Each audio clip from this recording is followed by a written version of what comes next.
Dr. Lourens, thank you for being here. And before we proceed further, can you explain to us what Darling Ingredients is about? Thank you for having me here. Darling Ingredients is a company with its head office in the US, another head office in Europe, and that is where we mainly are producing mainly, and we are processing animal byproducts. So after the slaughtering, there is a lot of material left that is not eaten. A little bit, it's different for the different continents. So, but we are processing bones and skins and hides and blood and fats into ingredients that's partly used for food, in feed, and also in fuel to make biodiesel. So, what is relevant for the aqua industry and what is our main part of the business is making feed ingredients. So meat and bone meals, poultry meals, fats and oils, that kind of things. And your role in the company? My role in the company is giving technical support to our customers. So I'm going with our salespeople to customers to give them advice to the application of our ingredients. I'm a veterinarian by background, so by this education I know how feed interacts with the animals. You supply feed ingredients to the animal husbandry sector in general. Yes. And specifically coming to the aquaculture segment, what role does your feed ingredients play in the feed mill? So I think fish meal is our meals, our protein meals, are a very good alternative for fish meal, or can help to reduce the amount of fish meal that is needed. So there I see the greatest opportunity for these proteins. So there is a growing demand for proteins. But the amount of fish meal is stabilizing, so alternatives are needed. And animal proteins, they are available in high amounts, can be traded all over the world. So yes, I see it as a replacement for fish meal. And let's talk about the primary categories of ingredients that you have. You have one that is plasma, the blood plasma. Yeah. And the second one is the hemoglobin powder. Mm-hmm. And then you have the feather meal. Yeah. So can you just explain what role each one of these might play in feed formulation, starting with the blood plasma? Yeah, so blood plasma is produced from blood and gently dried with spray drying. So the spray drying guarantees that the functionality of the proteins is maintained. So the heating is not damaging the proteins. And in blood there is IgG, antibodies, and antibodies have a central role in the immune function, in the immunity of animals. So they capture bacteria and viruses. So by feeding plasma, it can support the immune system of animals. It's a relatively expensive protein, so I see it more being applied in juvenile fish and not in the older fish, because then it becomes too expensive. But in broodstock and that kind of applications, I see a role for plasma.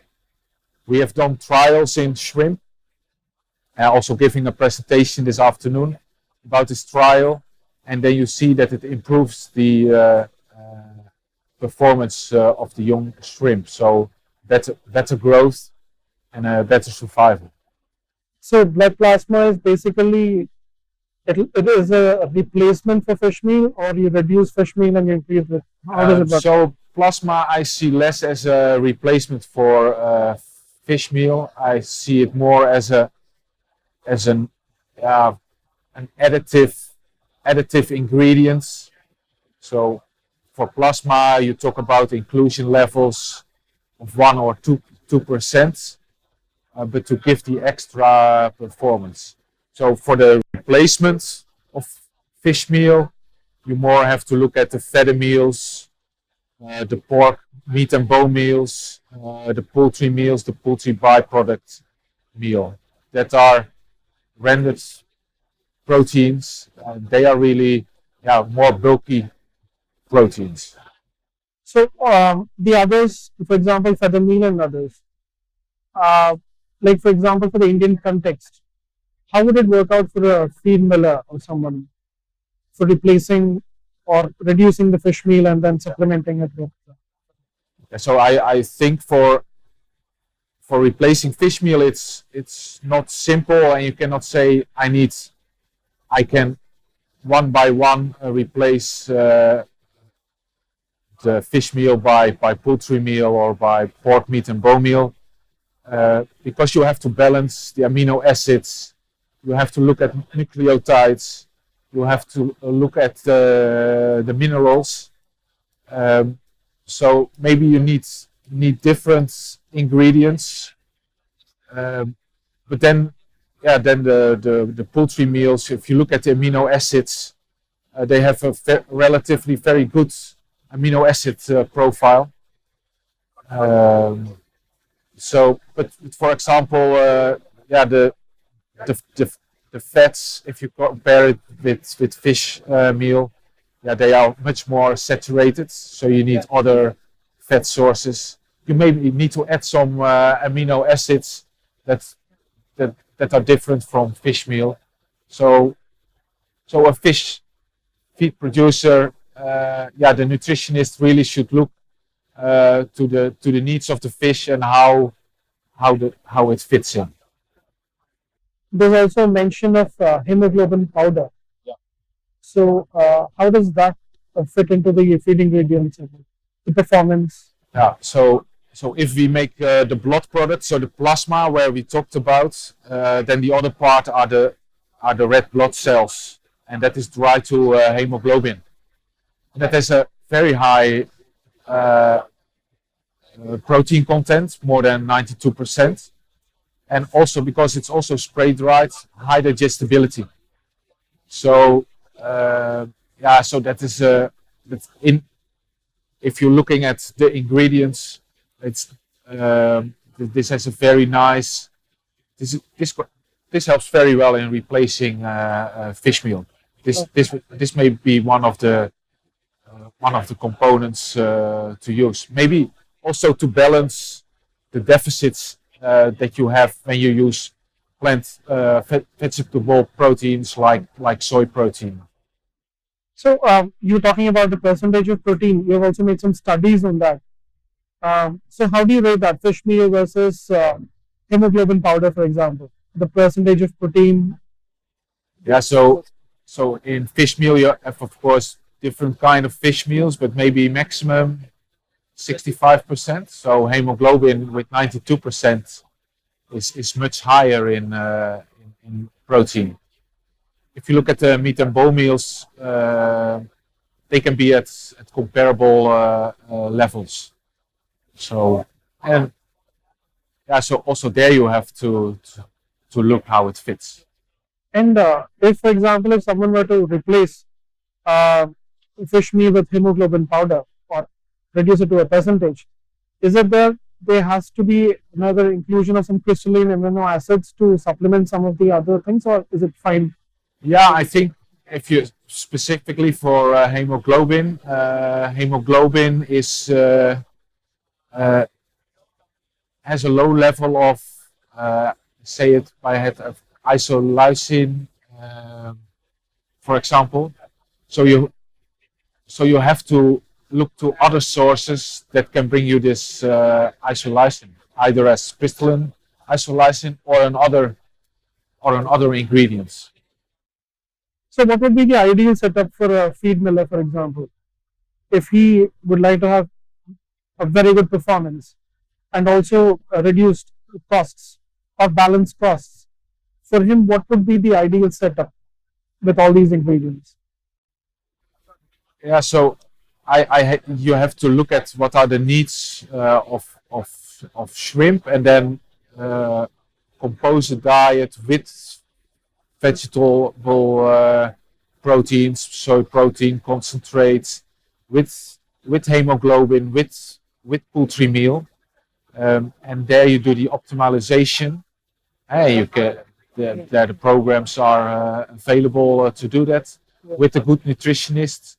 Look at all the needs of the. So yeah, it's hard for me to say now. Okay, it is this percentage, this percentage. You really have to look at it, and then you can make the combinations of different ingredients. It will be not one ingredient; it will be a set of ingredients. Okay. And usage of in which countries or in which places are your ingredients being used? For example, hemoglobin powder and feather meal for inclusion in shrimp feed, for example. We sell that for that purpose all over the world. So that goes to Asia. That also we also can sell it in India. It's used in South America, and all these ingredients are going to these regions and countries. And it's been reported a good performance results after. Yeah, yeah, and we see the demand growing. Okay, I think on one hand is that because there is an increased need to reduce fish meal, but aquafeed is growing, and people see that it works and that they can get it working. And with regards to sustainability, how sustainable would blood plasma or hemoglobin powder be compared to something like fish meal? Very sustainable. So because it's a byproduct, else it would be waste, and now it's turned into a valuable feed ingredient. So we have, for example, we have looked at the carbon footprint, and if you look at the carbon footprint of animal proteins, it's much better than fish meal, extremely better than fish meal, but also better than the vegetable proteins. Are these ingredients actually good alternatives for carnivorous fishes, or is it also does it also work well in herbivorous fishes like carps?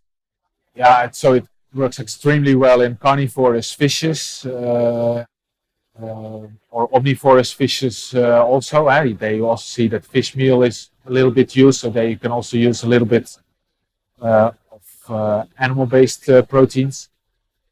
I think in herbivorous fishes that will be cheaper alternatives than land animal proteins. So does it sound so?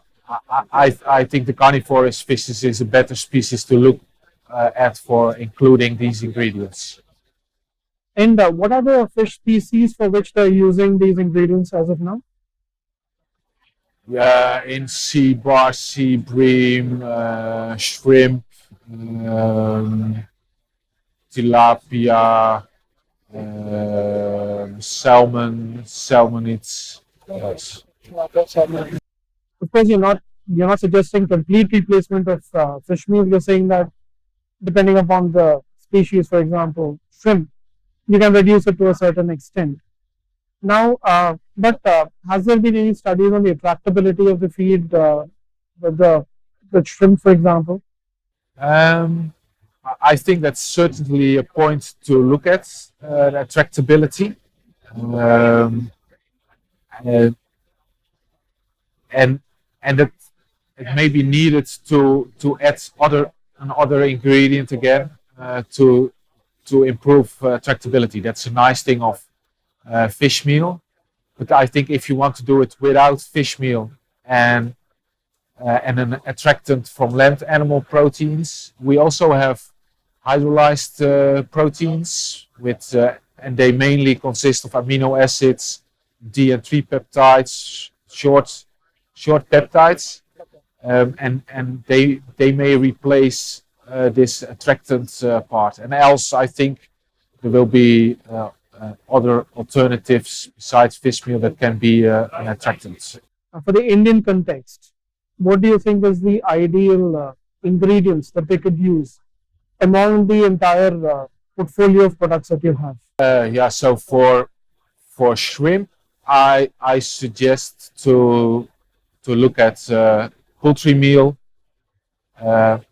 with maybe and also meat and bone meal from pork, also because it has a higher levels of cholesterol, and we have experienced that it's well appreciated. Uh, Plasma, blood plasma for the young shrimp. That would be the three things I would first focus on. I think I had a lot of questions. It's interesting to see that the terrestrial animal-based proteins can also be used in such an extent into shrimp feed and others. But as you said, probably a little bit of more study in some areas. Over there, for example, tractability or something is one thing. We love to work with nutritionists from the companies to build up experience to give our support. Yes, a lot has to be known, but yeah, we have to save the planet and feed a lot of give food to a lot of persons. So, and I think their land animal proteins can play a major, an important role. So, thank you for having me here today. No, and of course, finally, thank you for being here. And it was a pleasure talking to you. And we hope to hear more from you in the future so that we can cover it for our readers. Thank you. Thanks.